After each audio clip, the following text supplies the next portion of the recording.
आज आपण एका अत्यंत महत्त्वाच्या विषयावर चर्चा करणार आहोत.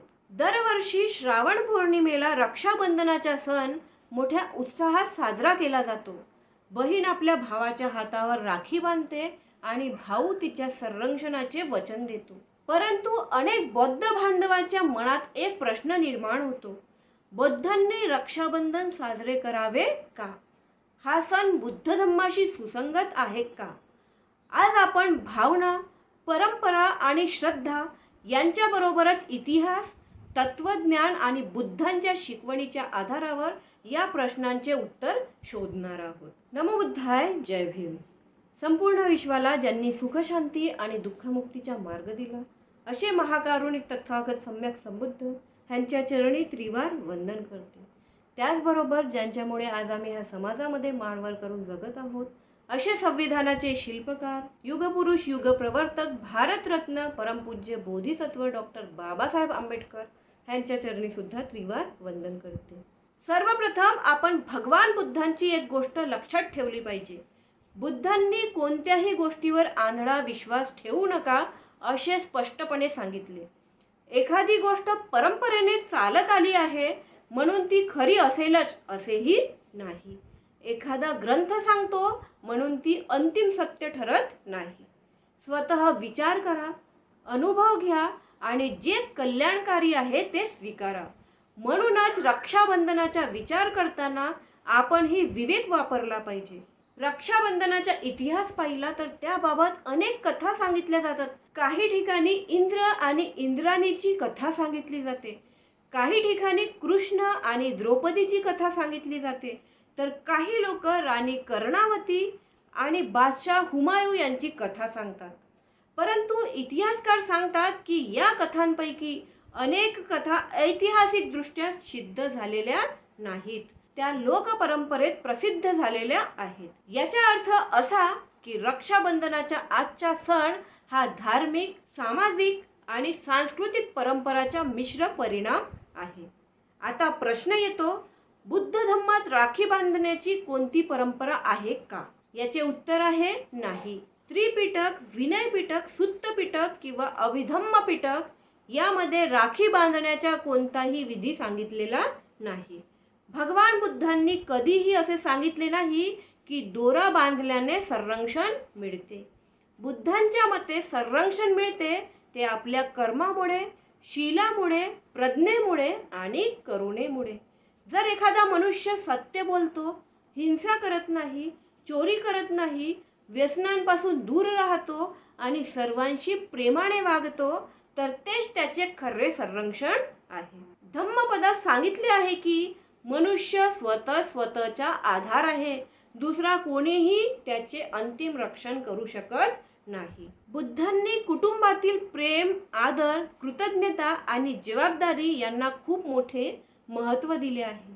जर रक्षाबंधनाच्या निमित्ताने भाऊ आणि बहीण एकमेकांना भेटत असतील, प्रेम व्यक्त करत असतील, वृद्ध आईवडिलांची सेवा करण्याचा संकल्प करत असतील, एकमेकांना मदत करण्याचे संकल्प करत असतील तर अशा भावना निश्चितच बुद्ध धम्माशी सुसंगत आहेत.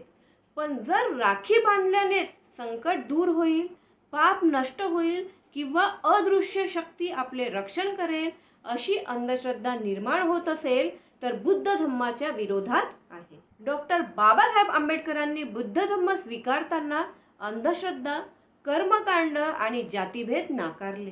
त्यांनी विज्ञाननिष्ठ, विवेकवादी आणि मानवतावादी जीवन जगण्याचा आपल्याला संदेश दिला.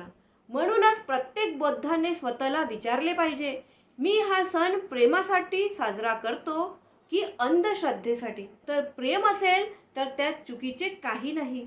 जर उत्तर भीती, चमत्कार किंवा कर्मकांड असेल तर त्यावर पुन्हा विचार करण्याची खूप गरज आहे. कल्पना करा, एका बहिणीने आपल्या भावाला राखी बांधली, पण भाऊ व्यसनाधीन आहे, हिंसक आहे, खोटे बोलतो आणि आई वडिलांचा अपमान करतो. फक्त राखी बांधल्याने तो चांगला माणूस होईल का? नक्कीच नाही. दुसरीकडे एखादा भाऊ राखी बांधत नसला तरी आपल्या बहिणीच्या शिक्षणासाठी मदत करतो, तिच्या अडचणीत तिच्या पाठीशी उभा राहतो, तिचा सन्मान करतो, तो त्या खऱ्या अर्थाने तिचे रक्षण करत आहे. बुद्धांच्या दृष्टीने कृती महत्त्वाची आहे, प्रतीक नाही. आजच्या काळात रक्षणाची व्याख्या बदलली पाहिजे. बहिणीला फक्त बाह्य संकटापासून वाचवणे म्हणजे संरक्षण नाही. तिच्या शिक्षणाला प्रोत्साहन देणे, तिच्या स्वातंत्र्याचा आदर करणे, समानतेने वागवणे आणि तिच्या निर्णयाचा सन्मान करणे हेच आधुनिक आणि बौद्ध दृष्टिकोनातील संरक्षण आहे. तसेच बहीण ही भावासाठी प्रेम, आधार आणि योग्य मार्गदर्शन देऊ शकते. बुद्ध धम्मात स्त्री आणि पुरुष दोघांनाही समान मान दिला आहे. म्हणून संरक्षण हे एकतर्फी नसून परस्पर जबाबदारी आहे. जर तुम्ही रक्षाबंधन साजरे करत असाल तर त्याला नवीन अर्थ द्या. राखी बांधताना असा संकल्प करा, मी पंचशील पाळेन, मी कोणावरही अन्याय करणार नाही, मी माझ्या कुटुंबाचा सन्मान करेन, मी सर्व प्राणीमात्रांबद्दल करुणा करेन, मी अंधश्रद्धेऐवजी विवेकाचा मार्ग स्वीकारेन. अशा संकल्पाने साजरा केलेला दिवस अधिक अर्थपूर्ण ठरेल. बुद्ध धम्म आपल्याला विभाजन शिकवत नाही, तो विचार करण्याची, समजून घेण्याची आणि योग्य ते स्वीकारण्याची आपल्याला शिकवण देतो. म्हणून कोणताही सण साजरा करण्यापूर्वी स्वतःला एकच प्रश्न विचारा, हा सण मला अधिक दयाळू, अधिक नैतिक, अधिक विवेकी आणि अधिक मानवतावादी बनवतो का? जर उत्तर होय असेल तर त्या सणाचा सकारात्मक भाग स्वीकारा आणि जर उत्तर नाही असेल तर त्यातील अंधश्रद्धा सोडून द्या. शेवटी बौद्धांनी रक्षाबंधन साजरे करावे की नाही याचा अंतिम निर्णय प्रत्येक व्यक्तीने स्वतःच्या विवेकाने घ्यावा. बुद्धांनी विचार स्वातंत्र्य दिले आहे, त्यांनी कोणावरही जबरदस्ती केलेली नाही. आपण प्रेम स्वीकारूया पण अंधश्रद्धा नको. आपण नाती जपूया पण कर्मकांडांवर अवलंबून राहू नका. आपण करुणा, मैत्री आणि प्रज्ञेच्या धाग्याने समाजाला जोडूया.